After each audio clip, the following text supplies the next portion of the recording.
This is the winter break job scene this year. It's unbelievable, a sea of people. So many people apply for a small factory, and this is only a quarter of them.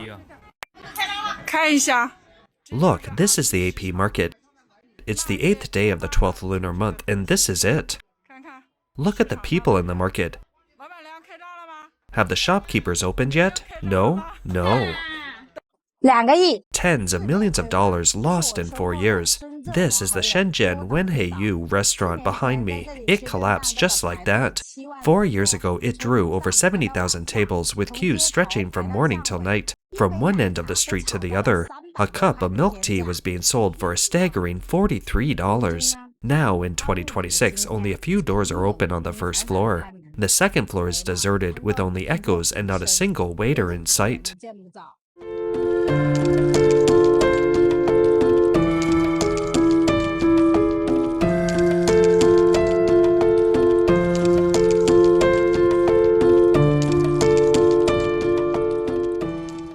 The Chinese Communist Party is touting China's continued economic growth, while the general standard of living and consumption among the Chinese people are declining.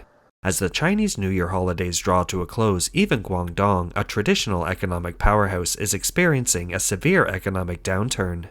Many people are returning to their hometowns early this year due to unemployment. In Shenzhen and Dongguan, major economic centers in Guangdong, many migrant workers remain stranded and sleeping on the streets. Some migrant workers say that surviving is extremely difficult now, whether they are away from home or back in their hometowns.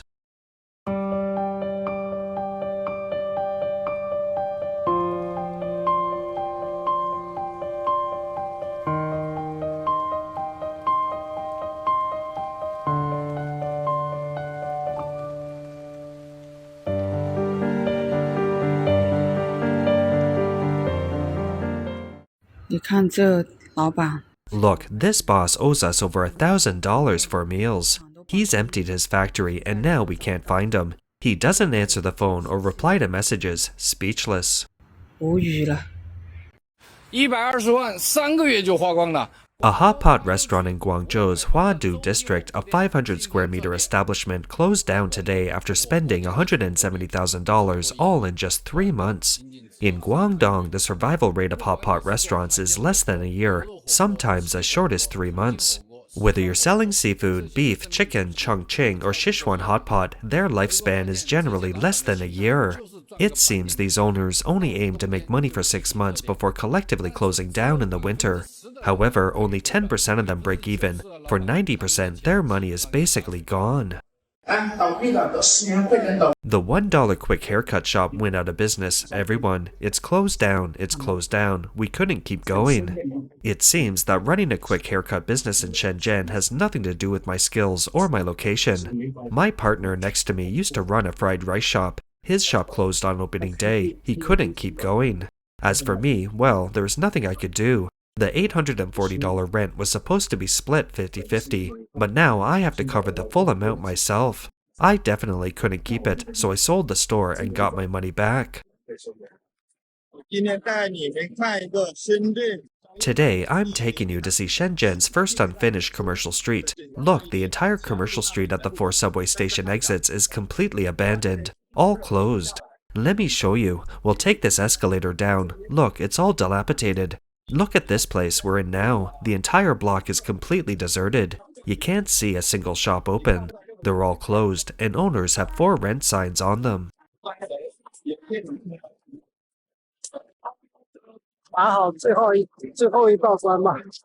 Let's ensure the last line of defense is in place. The Zhangzhe is like my child. I built it up from scratch. Once these goods are shipped out, we'll stop shipping.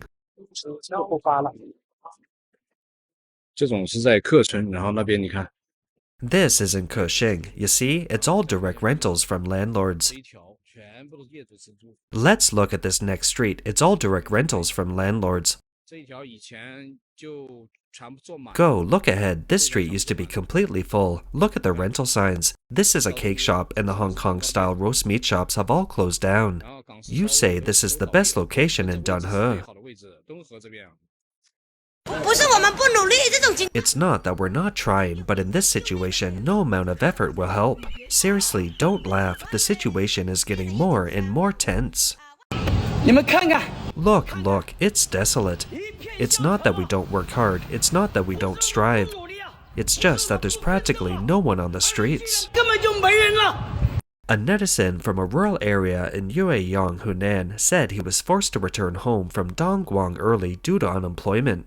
He said it's really hard to find work in Dongguan now. He went home at the end of November, and by the end of the year, he couldn't find any work at all. Many factories have either moved away or closed down, leaving many unemployed. He confirmed that there are many homeless people in Dongguan.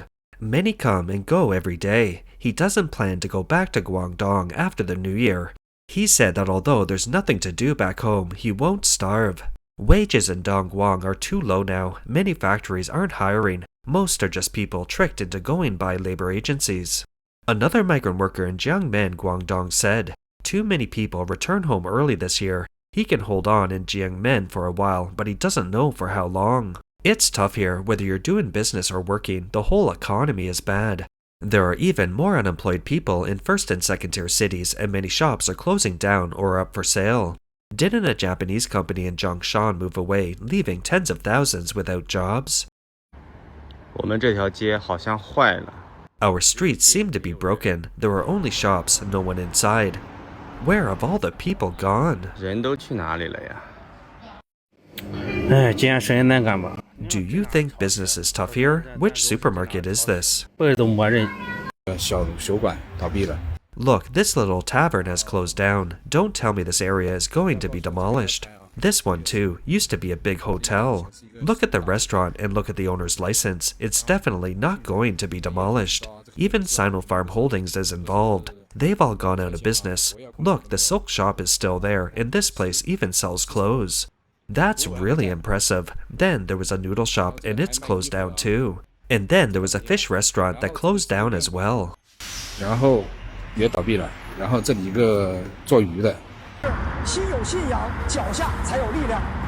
Didn't they say IKEA was going to close down? There's nobody here now. Why is it closing down?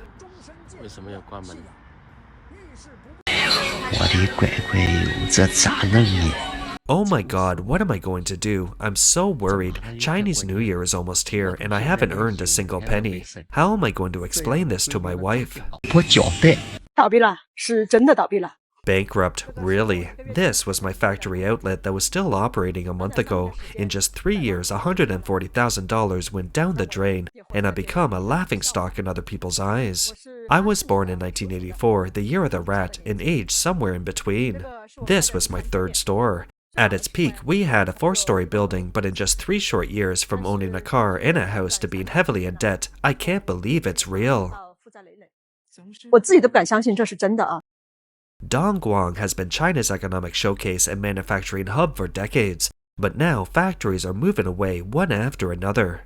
Mr. Yang, the owner of Dongguan Bao Run Leather Goods Company, recently posted a video on Douyin stating that Dongguan's 4 major luxury goods OEM giants, including the 80,000-employee Li Tai Group, the 40,000-employee Huanchu Company, the $30,000-employee Wise Leather Goods, and the nearly 18,000-employee Shidai Group have all moved to Southeast Asia.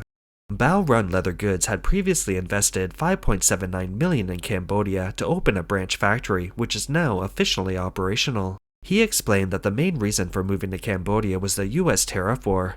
The tariff war has been on and off, and all foreign brands are afraid to place orders, fearing that tariffs might suddenly increase after they place the order, and their meager profits wouldn't even cover the tariffs. Oasis Shoes, the largest shoe factory in Hozhe, Dongguan, also moved to Vietnam this year. Jinbao Electronics Factory in Chang'an, Dongguan, which once employed tens of thousands of people, finally moved to Thailand after more than 2 decades. In 2026, small factories will all go bankrupt. They simply can't survive. They can't keep their cash flow. They have to buy all the raw materials themselves and pay on delivery, but they don't know when customers will pay. Nobody does business on credit anymore. I don't know how business is done elsewhere, but at least in Jingzhou, Hebei, everyone is like this. It's like you need cash to buy materials, pay wages, and cover many other expenses yourself. If you don't pay, you have no business. How can you manage in this situation? 应该是最难过的一年了。 This year should be the most difficult one. The Chinese New Year is just around the corner. Believe it or not, the vast majority of business owners in Dongguan don't even have $1,450 in their pockets. Many are still scraping together money through online loans, borrowing thousands or hundreds at a time just to have a peaceful New Year. Business owners who understand this video are heroes.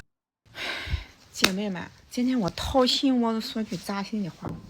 Sisters, today I'm going to speak from the bottom of my heart. My shop isn't small and it's piled high with goods. I'm a boss every day, and to outsiders, I must be making a fortune.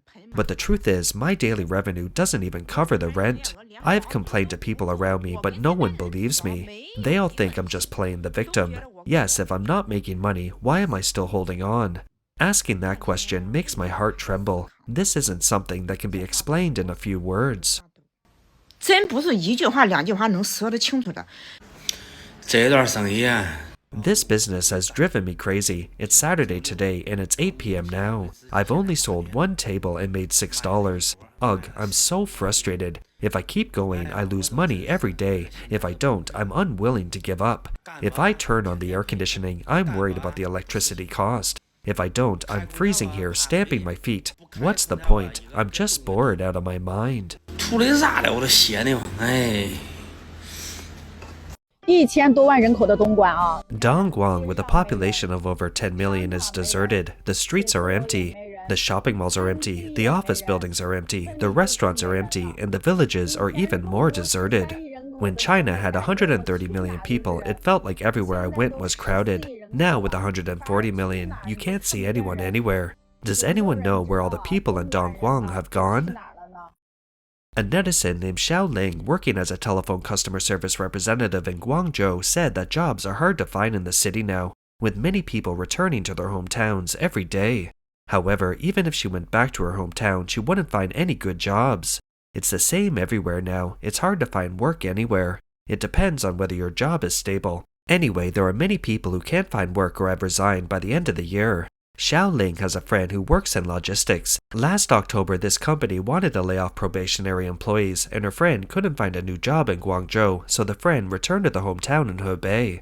2 other friends are still looking for work in Guangzhou, but it's very difficult. 被裁了，再也不是为经理。 I got laid off. I'm no longer a manager Wei. It's been almost 10 years since I graduated from a top-tier university. I earned $4,000 a month and the pressure was immense. This is my 5th year working in social media operations. I was constantly working overtime and eating takeout. I edited 100 to 200 videos every day. Today is my 1,753rd day at the company. I thought my job was stable and I wanted to give my family some peace of mind, especially since my performance this month was pretty good.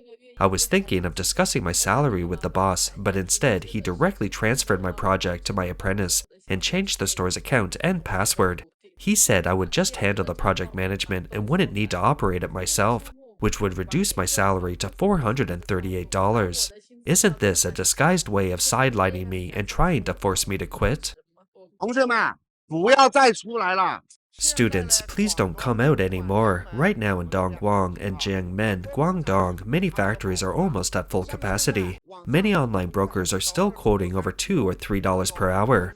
Don't be fooled by those high prices. The actual price in Jiangmen and Dongguan is basically around $1 or $2. Anyone offering $2+ or $3 per hour online is basically trying to scam you. 基本上都是忽悠你、骗你过去的。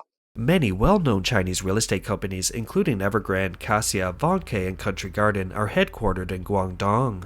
The sharp drop in housing prices has led to weak consumer and business confidence, and retail sales in Guangdong are below the national average. Many analysts believe that the situation in Guangdong is not as good as before.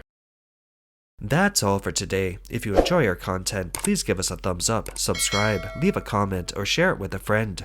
We appreciate your support, and we'll see you next time.